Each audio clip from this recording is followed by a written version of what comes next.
am going to have a random wheel generator decide how much I read this week. For the next week, I am going to spin this wheel, and the number that it lands on is how many hours that I have to read my book. I just woke up. It is Monday, it is day 1. Let's spin the wheel.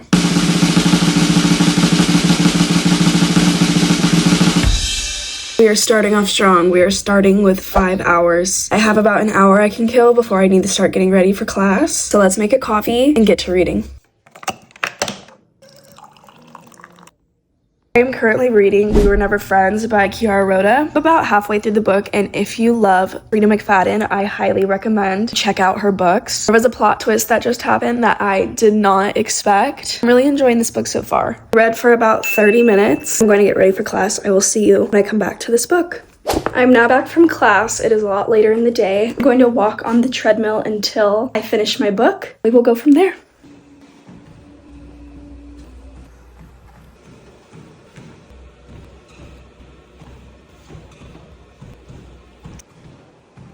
I just finished We Were Never Friends. You guys, go read this book if you love Freida McFadden. It was a 4-star read for me. I didn't expect anything that happened. I read for about an hour and a half on the treadmill. We have about 3 hours left. I'm going to give myself grace before I need to get some work done. I'm going to read for another hour. Finally going to start Binding 13 by Chloe Walsh. Very, very excited. I've been recommended this book more times than I can count, and I think it's time that I finally start it. So let's start Binding 13 and let's read for another hour.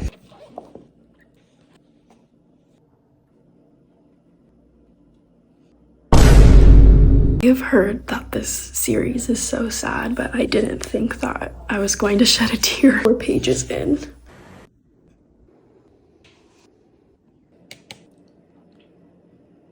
I was only supposed to read for an hour. I ended up reading for 2.5. Safe to say I'm really loving the book. I'm 100 pages in. I haven't read a book that I felt like I was in the book and was friends with these characters, and also just feeling the characters' pain since Fourth Wing. I mean, I was literally 4 pages into this book and I already had shed a tear for Shannon. I see a lot of myself in Shannon. It's actually horrific, but I am absolutely loving it. I was holding back laughter because my mom was in the room while I was reading. I didn't want to start bursting out laughing and her being like, what's so funny? I'm really excited to keep reading this book. Now I have about 30 minutes left on my timer to get to 5 hours today, and it's about a 30-minute drive to my boyfriend's place. We are going to listen to an audiobook on our drive. We'll be done for the day.